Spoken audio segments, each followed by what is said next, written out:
Hello and welcome to Left, Right, Center. I'm Shaun Boyd. We begin with changes to your financial future. For the second time in less than a year, Governor Polis has called a special session to tackle soaring property taxes.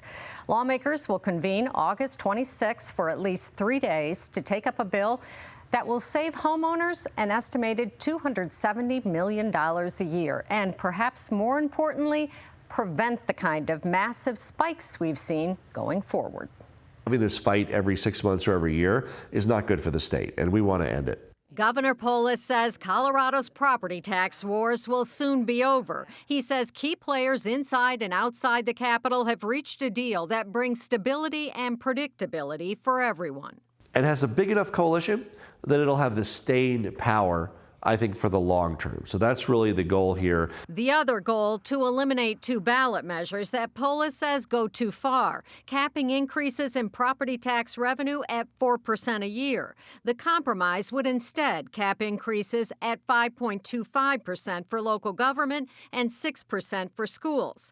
The residential rate would drop from 6.7% to at least 6.4%, and the commercial rate to 25% for all businesses. This may not be everything that everybody wants, but we want to make sure that people are willing to stick with it. Specifically, people like Michael Fields, head of Advance Colorado, the conservative group and business group Colorado Concern, are pushing the ballot measures that they've agreed to pull if the compromise passes the legislature. We have agreed to not bring property tax measures forward in the future, given that they stick to this deal, right? That legislators don't go back and try to raise rates or change things. Fields and Senator Barb Kirkmeyer among 6 people who negotiated the compromise that dozens of groups across the political spectrum support. I do believe that this agreement will provide immediate financial relief for families, but at the same time, as we're putting this in, the cap ensures that there won't be a spike in the future. While voters can lift the cap, Fields says the compromise requires local governments be clear about what they're asking from voters. It has to say, do you want to opt out of this cap for this district? I'm optimistic that they'll be able to do this. But it won't be without drama. I think you're going to see bills on both sides of the aisle that come forward. I think, the deal is the deal, and I don't think that other things are going to pass. Joining me, our analysts, Republican Dick Bottoms, Democrat Mike Dino. So, Dick, let me start with you. The governor said cap is reasonable, protects schools, protects local services. So the question is, why didn't they do this before? It wasn't until those ballot measures were going to make the ballot, and it looked like they might pass, that they did this. Yeah, and I think Advance Colorado and Colorado Concern deserve a lot of credit. I mean, they were doing the taxpayers' work on this thing and forcing the Democrats and Governor Polis into making this a better deal for the property taxpayers. But they thought they could get away with it. They thought they could call the bluff of Colorado Concern and Advance Colorado. It didn't happen, and I'm still kind of dubious what's going to happen in the special session. It could still fall apart. I think it will be tense, to say the least. Mike, local governments, they haven't weighed in on this compromise yet, and they're the ones that are impacted most by this. I'm not sure how they're going to respond to a cap on the amount of revenue that they can take in. Yeah, they're not happy. I've certainly talked to some of them. One of their concerns is that they felt the ballot measures could be defeated. And we've talked about it. I think trying to get the constitutional amendment number of 55% would have been tough for number 50. And I think they also feel that they're bearing the brunt of it. And, the bottom line will be that they have to pay more of a price than other people for what this legislation could be when it's passed. So I've had people ask this question of me. Why is it that the state is even involved in property taxes? The state doesn't get property taxes. Property taxes go to the local governments. Why not let them do it anyway? Well, I think there's two things that I see. Dick mentioned it a few shows back. I mean, the Gallagher Amendment was done off with, and there were people who said, hey, everything's going to be great, particularly people in state government, and it's not. So they kind of have a feeling they gotta pay for it. Also, education. If they don't deal with something that at least I think solidifies what local governments are going to get and what they should expect to get, Education may suffer in that state governments got to backfill local governments who start losing money, and they don't want to do that. Right. I think there is a state role. And I think that local governments that's a pipe dream, that they can do this on their own without any state involvement. In fact, I think how can the state has a vested interest in making sure that local governments are not running amok. Well, especially since they have to backfill the education dollars. That's exactly right. Right. Yes.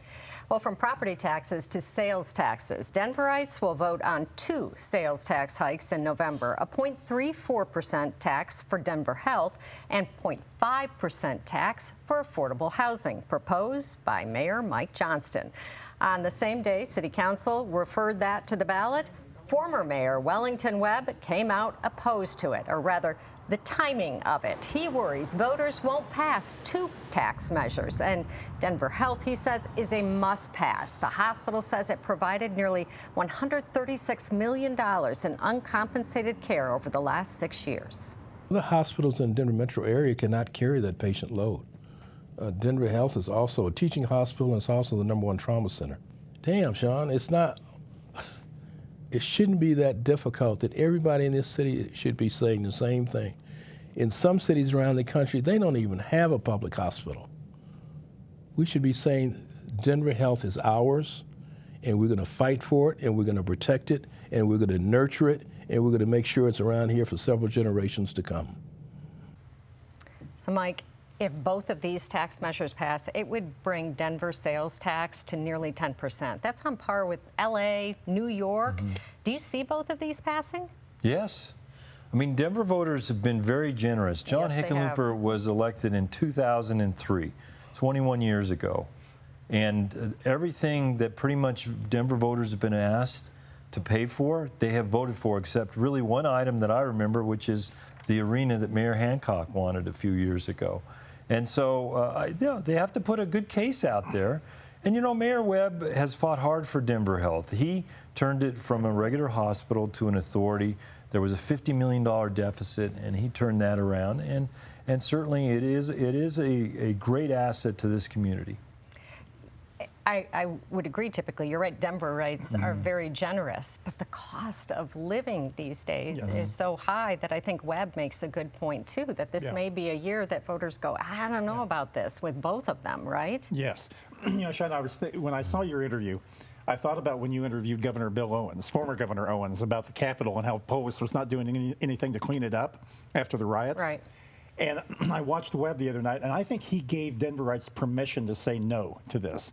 And I think that's really important. And I know he's not opposed to it, but I think a lot of voters looked to him and they said, you know, former Mayor Webb is right. We don't need this right now, even if it's a good idea. And Denver is becoming more and more unaffordable. I think it was a turning point in this. What he suggests, you know, Denver has 7 dedicated sales taxes right now. His suggestion, and some of those, they have funds that, you know, with balances in them. They're not using all the money, right? So why not work on a measure that asks voters to redirect some of that money to affordable housing next spring, maybe? Yeah. Well, I think people who voted for a lot of those measures want to see them enacted, like the sidewalks, which I'm still waiting for. Oh, man. I'm still waiting for those sidewalks. But the interesting thing is there are a lot of people maybe more affected by affordable housing than by health care that's provided by Denver Health. And that's one of the challenges of this election. And that's what Webb talked about. Right. Well, ahead, we'll talk about the verdict in the Mesa County Clerk's trial and then the politics behind the commission that oversees the introduction of gray wolves. Welcome back to Left, Right, Center. A woman who served as one of the state's top election officials now faces jail time for her role in a security breach after the 2020 election. A jury found former Mesa County Clerk and election denier Tina Peters guilty of 7 charges related to tampering with election equipment. Peters will be sentenced in October. So, Tick, you know, she's 68 years old, no previous record. You really see her serving jail time? I think she will receive some. And I think she should. I don't think it should be 10 years. But this is the thing, Shaun. A message has got to be sent to these elected officials who are in election management that you cannot do this. And the other thing is she is defiant. I mean, she did an interview with Grand Junction TV yesterday, basically saying the judge was crooked, and this was trumped up, and I was treated unfairly. She's not trying to incur any sympathy at all. And so I think the judge will sentence her, and I think he should. I think she's trying to encourage sympathy. Maybe not maybe successfully. she wants to be a martyr. I don't know. Yeah. I mean, maybe that's it. So, Mike, do you think this verdict will deter similar behavior in the future, as Dick said? I don't think it'll deter people like her and her followers, Right. and a lot of them want to continue, to pursue, these type of elections they feel are unfair, and they want things to be their way. They want a system that's in their vision, going back to the paper ballots, basically. Yes. And We do have paper ballots. well, We just put them in the mail. no, we put them in the mail, but they want you to show up at a precinct and Wait in fill line. one out nowadays. So. All right, well, if you're like most Coloradans, you probably hadn't even heard of the Parks and Wildlife Commission until last December, when it was tasked with overseeing the reintroduction of wolves in Colorado. The commission has repeatedly come under fire from ranchers who say it has refused to manage wolves that repeatedly kill their livestock. Governor Polis seems to have taken the concerns to heart. He announced 2 new appointments to the commission, including Ty Jacober, who owns Phoenix Ranching, which was once the largest producer of grass-fed beef in Colorado, and Murphy Robinson, the former director of public safety for Denver, current owner of several security technology companies, and a lifelong hunter. How the people of Colorado voted in wolf reintroduction, and it is the job of CPW, Colorado Parks and Wildlife, to implement that law. It is so important to listen to the people that it's affecting. We have to listen and understand how it's affecting our agricultural communities. We have to listen to how it's affecting our hunters, and too often we allow politics to seep in to areas in which it shouldn't be. I don't think in our parks and our wildlife experience there should be politics. I think we need to have a balanced approach. Politics, it's in everything these days. Yeah. These new appointments come 2 days after the Cattlemen's Association sent a letter to the governor, complaining about how CPW's been handling this wolf management. This conflict, I think, has come to a tipping point. I agree. I mean, I know Murphy Robinson, so I think it's a good appointment. I think he's a very fair-minded person, and he understands what's at stake. We're going to see another ballot measure dealing with, prohibiting hunting of mountain lions and bobcats, and I think that it further creates the divide between rural and urban that doesn't benefit our state, overall when we're trying to solve bigger problems. Yeah, it is unfortunate, Dick. The letter was prompted by CPW's denial of a chronic depredation permit. So basically a wolf going out, killing multiple livestock, and then they're given the permission to put that wolf down.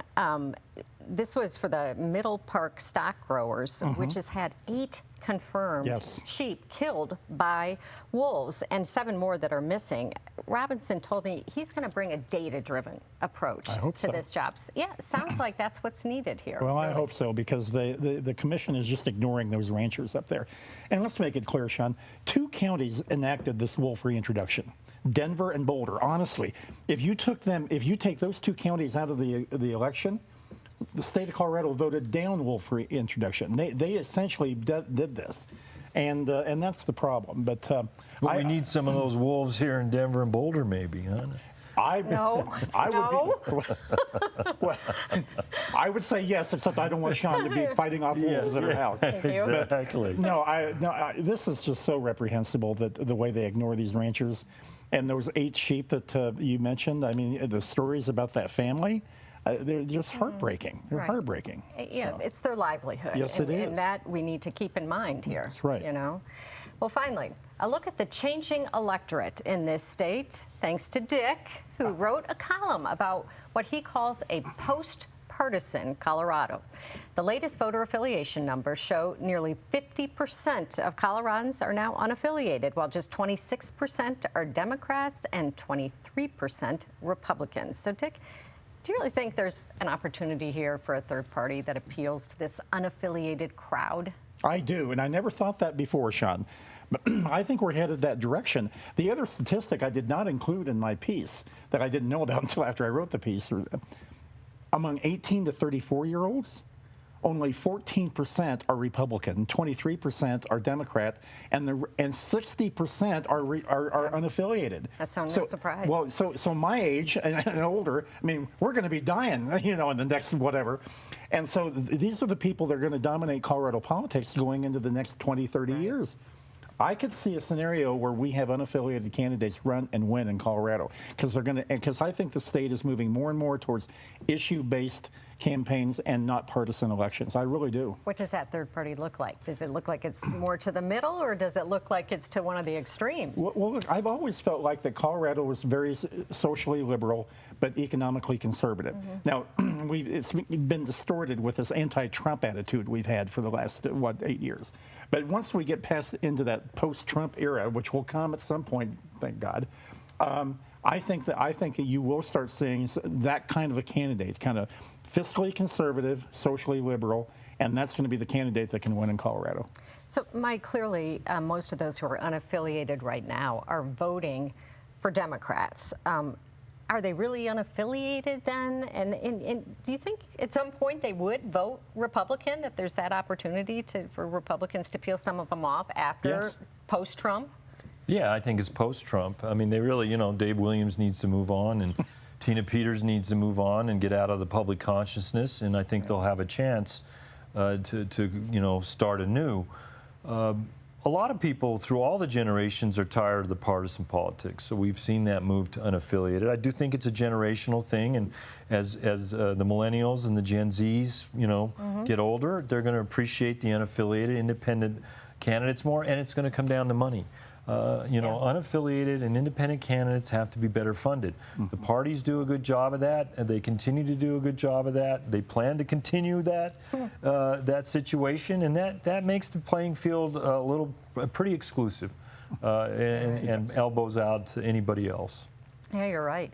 While Colorado has more unaffiliated voters, it has fewer voters overall. Political polls looked at voter registration changes in all 50 states last month and found Colorado's voter registration shrunk by nearly 40,000 people, more than every other state but California. Nearly 9,000 Republicans left the voter rolls and just over 12,000 Democrats. So what do you guys make of this? I mean, is this people moving out of Colorado? Is it people just going, I'm not going to vote anymore? Well, there has been a migration out of the state. I don't know how much it accounts for this. But there also, after you don't vote in so many elections, you get kicked off the rolls. And so that's probably what happened here. So that doesn't bode well for Colorado, that if you got a lot of Coloradans going, I'm just not going to vote anymore, right? Well, and I think there is some type of that situation where people don't feel they have anybody to vote for. I mean, the two parties aren't putting candidates forward, and I think people are sitting on their hands.